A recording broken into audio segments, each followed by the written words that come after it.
Alright guys, today, wing prep. Alright, so something that we do every day, and it can be different denominations. It's usually in cases of 4 though. Every once in a while we'll break it down and you only do 2 cases, and then you have situations like the Super Bowl or something like that where we just go through an immense amount of wings, and so we'll have to be kind of constantly cooking and cooling them.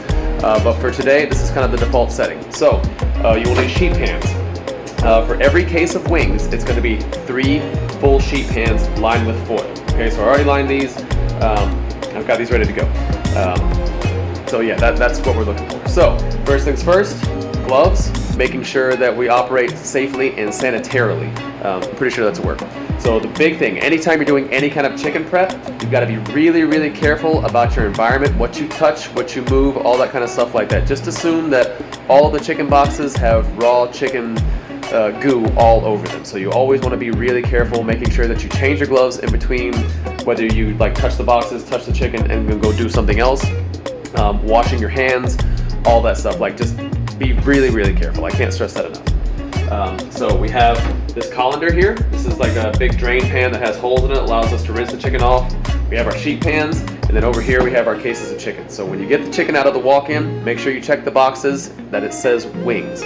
The chicken tenders look very similar to the chicken wings, so they're easy to confuse, but just make sure you look for the labels. So, first things first, we'll grab our first box of chicken, and what I do is I'll set it right here on top of the sheet pans, and then as you go, please break down your boxes. It makes it easier when we're actually running trash at the end of the night. So, you will take your chef knife, again being very careful. Cut the bag open. Then inside each case has 4 individual bags of chicken wings. So as you can see, they are very, very drippy. So once again, being very careful about not spreading raw chicken all over the kitchen. This is also another reason why we wash them off, is because you want to make sure that you're getting some of that stuff off before you actually start to cook the wings. Helps them get like a crispier skin and overall better product. So again, just be really, really cautious about where you're putting stuff, because you don't want to sling raw chicken liquid all over the kitchen. That would be really, really bad. So, once again, breaking this box down, and we're going to keep 1 box. It doesn't really matter if you break it down or not, but after the wings come out of the oven, we're going to have to drain them off. So you want to make sure you have something on the floor to catch any of the grease that when we pour the liquid off the pan. So I've got my case of chicken in the sink, and just kind of giving it a little bit of a rinse. Cold water, always cold water with any kind of raw product. And we're just kind of trying to rinse some of that liquid that they were sitting in off of the wings. So at this point, you kind of got to use your judgment and just try to split the case in between 3 pans. You don't have to stop and set them, each wing side by side. It's really a waste of time. What you are going to do is try to not overcrowd the pan.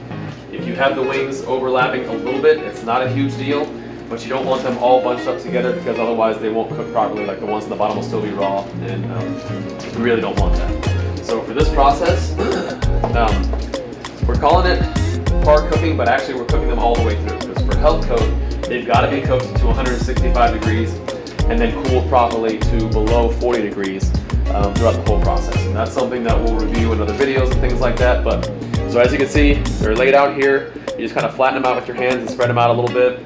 If you really wanted to, you could go back and add a wing here and there, but it's not that big of a deal. You just really want to try to spread them as evenly as you can between 3 pans. After that, slide that pan onto the short speed rack, and I'll show you kind of what it looks like after we're all done. But this whole process really shouldn't take that much time. Even being cautious, this is actually a pretty quick start to finish once you know what you're doing, and if you're not trying to milk the clock, shall we say. So that's something that you should always be mindful of about any task that we're doing, is that, yeah, there's some things that take a little longer than others, just kind of due to their nature. But there's really nothing in this restaurant, in this kitchen, that takes all day, with the exception of some of the cooking processes like brisket or something else like that. But still, like when I'm operating at full speed and not trying to make a video, which I'm still kind of getting my bearings on some of this stuff, guys, so please bear with me. Some of this stuff, it doesn't take me very long at all. Now granted, I've been doing this for a little while. Okay, so step 2, we are at the ovens. So wake up the screen, you're gonna go to Programs, My Programs, scroll down, look for Wings, and then hit Start. And so right now, it is at this screen where it is preheating, okay? So please make sure you do not put the wings in before this preheating process is done. That's happened before where people put the wings in and the ovens just preheat and preheat and preheat because they're full of stuff, and so it takes a lot longer for the inner cavity to reach the proper temperature. And then by the time it actually starts cooking, they wind up turning into wing jerky. So please make sure that you're paying attention to this screen, okay? Same thing with the bottom oven. Programs, My Programs, Wings, Start.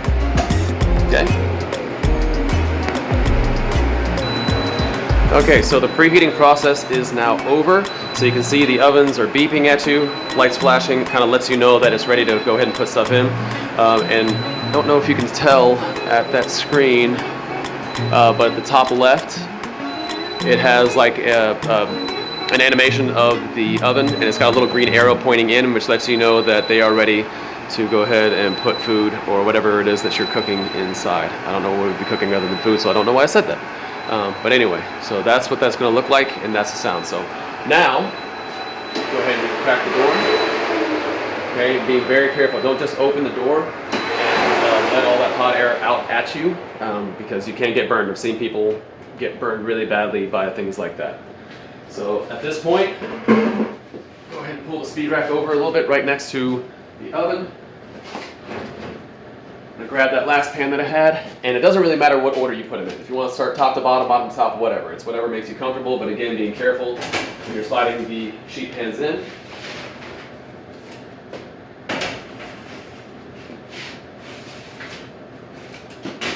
So another thing to add, when you're opening these doors, make sure this prep table over here is out of the way. We've already had to replace the screen on the bottom.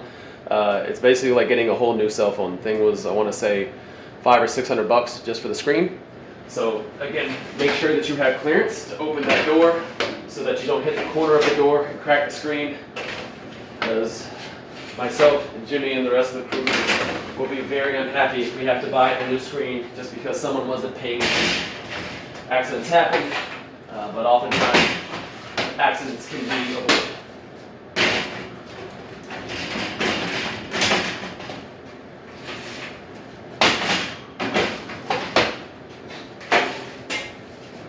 So again, this whole process doesn't take long to get the wings into the oven. So go ahead and take my gloves off,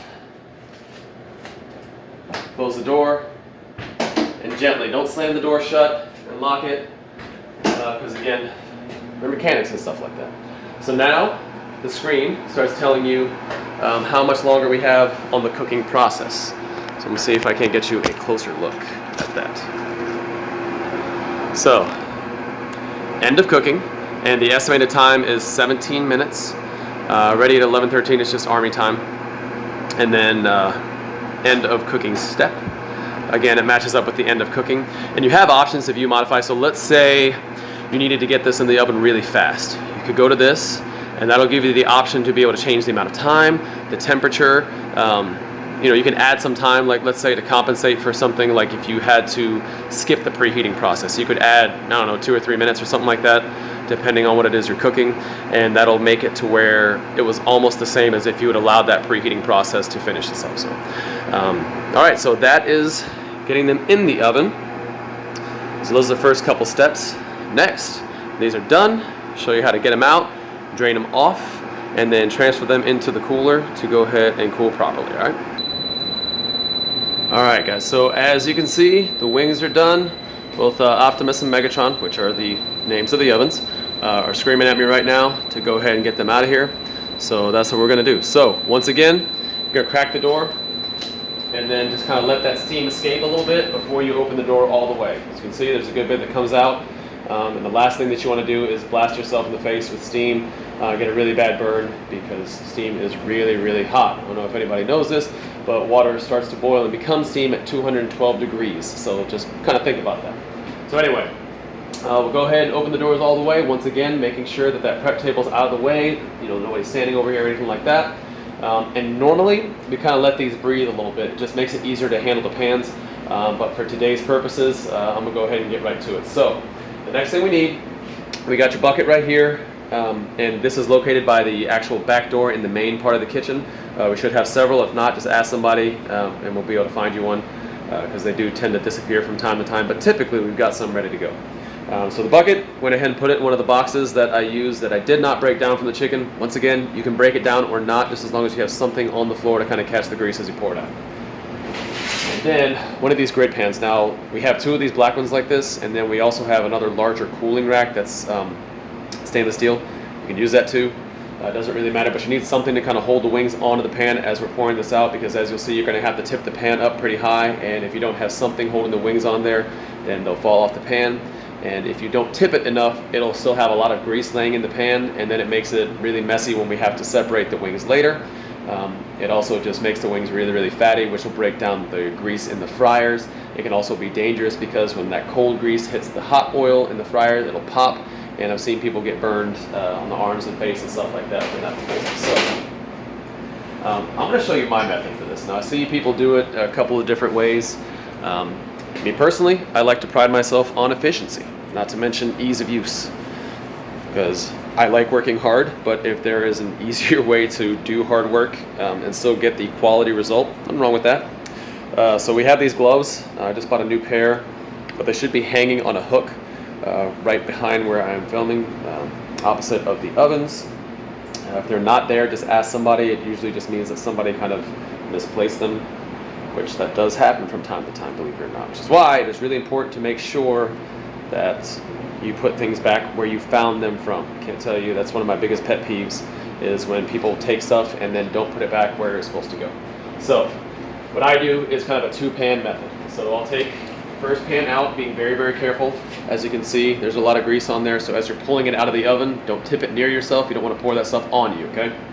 I'll place one on top of the speed rack, put that grid pan on top, and then take the other one out and place it over here on the prep table.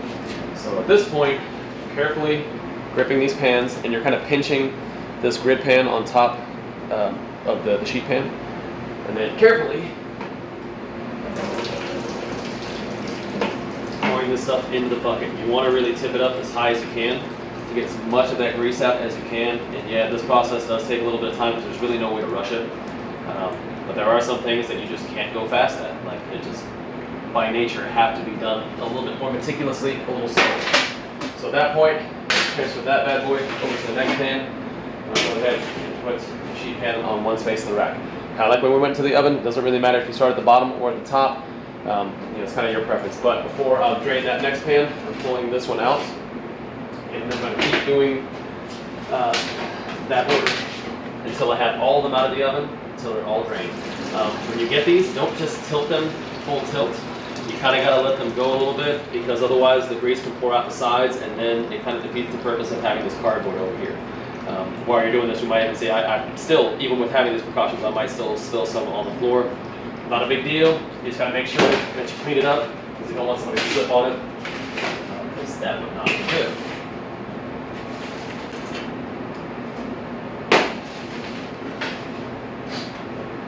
But to once again reiterate what I was talking about earlier when we were starting this process, this whole thing does not take that long.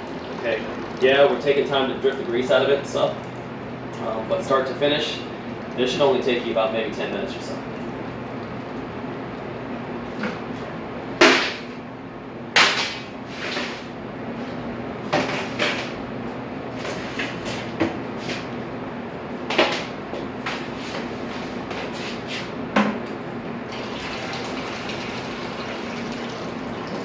I will say, this is one of the less pleasant smells that we have in the kitchen. It's not terrible, I mean, it's cooked chicken, but it is pretty strong because you're having to lean like right over the stuff, so you get hit with chicken seen pretty readily. Okay.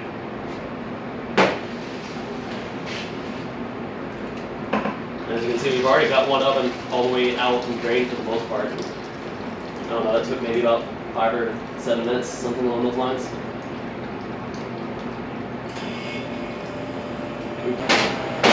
Alright, so now, wings are cooked, they're drained. Once again, go ahead, close these.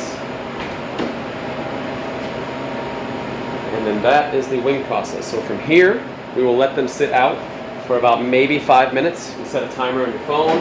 We do have a really large kitchen timer that you can set. But at this point, the wings are just going to kind of chill here for just a couple minutes until some of that ambient heat releases. And then we will move them into the walk-in. So when you're doing this, obviously don't just leave it right in the middle of the floor. Put it somewhere off to the side, out of the way of everybody. But for this video's sake, I'm going to go ahead and show you where to put them. So you see I got them kind of stagger stacked. You want to make sure that however you do it, kind of lining them up just to get them into the walk-in, but so that when people are going in here to still grab things in the cooler, it's not getting in their way.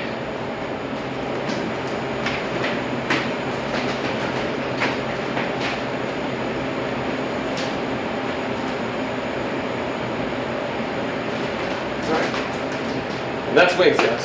So let me know what you think. If you got any comments, go ahead and leave them down there. But otherwise, that's the process. So once again, questions, come find somebody, myself, Mike, Rich, Joe, Dave, anybody who's done this process, even some of our hourly employees who are really well versed in this kind of stuff, Spencer, Ryan, stuff like that, Kenny, and they'll be able to walk you through any of the finer points if you have any kind of questions. So that's wings. Hope you guys dug it. Catch you in the next one.